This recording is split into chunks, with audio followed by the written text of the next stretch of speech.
Hello friends, welcome to my channel. இன்றைக்கி நம்ம முட்டை மிட்டாயோட ரெசிபி தான் பார்க்க போகிறோம். இங்கே நான் ஒரு பவுலில் 6 எக் ஓப்பன் பண்ணி ஊற்றி நல்லா மிக்ஸ் பண்ணிக்கிறேன். அதுக்கடுத்து 200 கிராம் சுகர் போட்டு நல்லா மிக்ஸ் பண்ணிக்கோங்க. ஒயர் விக்ஸ் வச்சு மிக்ஸ் பண்ணால் போதும். இதுக்கடுத்து நான் என்ன ஆட் பண்ண போகிறேன்னா அன்ஸ்வீட்டன் கோவா. நான் அந்த அன்ஸ்வீட்டன் கோவாவை வீட்டில் தான் பண்ணேன். 1 லிட்டர் மில்க் எடுத்து ஒரு 1/2 hour கைவிடாமல் பாயில் பண்ணோன்னா இந்த மாதிரி கெட்டியான கோவா வந்துடும்.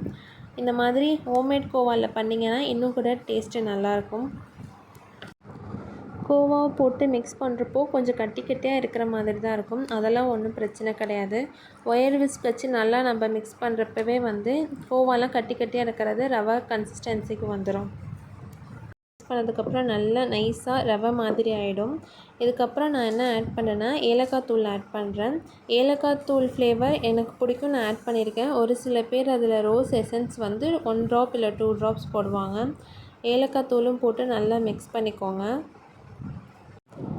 நல்லா மிக்ஸ் பண்ணதுக்கப்புறமா நான் இங்கே நெய் 50 கிராம் வச்சுருக்கேன். 50 கிராமையும் ஃபுல்லாக ஊற்ற வேணாம், ஒரு 3/4 மட்டும் ஊற்றிட்டு நல்லா மிக்ஸ் பண்ணிக்கோங்க. மீதி இருக்கிற கொஞ்சம் நெய் எதுக்குன்னா நம்ம லாஸ்ட்டாக அவனில் வைக்கிறதுக்கு முன்னாடி கொஞ்சம் மேலே ஸ்ப்ரெட் பண்ணிவிட்டு அதுக்கப்புறம் வைக்கிறதுக்கு தான். நெக்ஸ்ட் நான் என்ன ஆட் பண்ண போகிறேன்னா பாதாம் பேஸ்ட்டு. அதுக்காக நான் இங்கே 15 to 20 பாதாமை 1/2 hour வாட்டரில் ஊற வச்சுட்டு தோல் எடுத்து கொஞ்சமாக தண்ணி ஊற்றி நல்லா மைய அரைச்சிருக்கேன். பாதாமோட ஃப்ளேவர் தான் நம்ம முட்டை மிட்டாயில் நல்ல வாசனையாக இருக்கும், டேஸ்ட்டும் நல்லாயிருக்கும்.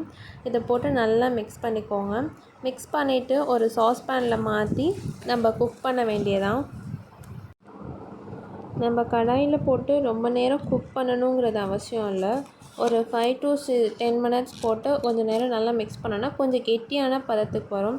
அது வரைக்கும் நம்ம மிக்ஸ் பண்ணால் போதும். அதுக்கடுத்து நம்ம ஆற வைக்கணும், அவனில் வைக்கிறதுக்கு முன்னாடி அவன் ப்ரீஹீட் பண்ணணும் அப்படின்லாம் இல்லை. நம்ம ஆல்ரெடி குக் பண்ணனால டேரெக்டாக சூடாக இருக்கிறப்பவே நான் இங்கே பேக்கிங் ட்ரேயில் கீயை க்ரீஸ் பண்ணி வச்சுருக்கேன். அதில் போட்டு நம்ம டேரெக்டாக அவனில் வைக்க வேண்டியதான். விருப்பமாக இருக்கிறவங்க மேலே தேவையான நட்ஸ் போட்டுக்கலாம். நான் இங்கே பேலன்ஸ் வச்சுருக்க நெய்யை போட்டு நல்லா மேலே க்ரீஸ் பண்ணிவிட்டு அதுக்கப்புறமா நான் அவனில் வைக்கிறேன். 180 degree செல்சியஸில் மினிமம் 30 minutes வச்சா குக் ஆகிடும். இல்லைன்னா மேலே ப்ரௌனிஷ் லேயர் வந்துட்டுனா நம்ம அப்போ கூட எடுத்துக்கலாம். லைட்டாக ஒரு டூத் பிக்கோ இல்லை நைஃப் விட்டு பார்த்தீங்கன்னா எதுவும் ஒட்டாமல் வரும். அப்போ எடுத்து நீங்கள் வெளியில் வச்சு நல்லா ரூம் டெம்பரேச்சர் வந்ததுக்கப்புறமா கட் பண்ணுங்கள். முடிஞ்சால் நைட்டு பேக் பண்ணி வச்சுட்டு மார்னிங் கட் பண்ணி சாப்பிட்டிங்கன்னா இன்னும் நல்லா கொஞ்சம் சோஃப்டாகி ஆறுனதுக்கப்புறம் நல்லாவே இருக்கும். தேங்க்யூ.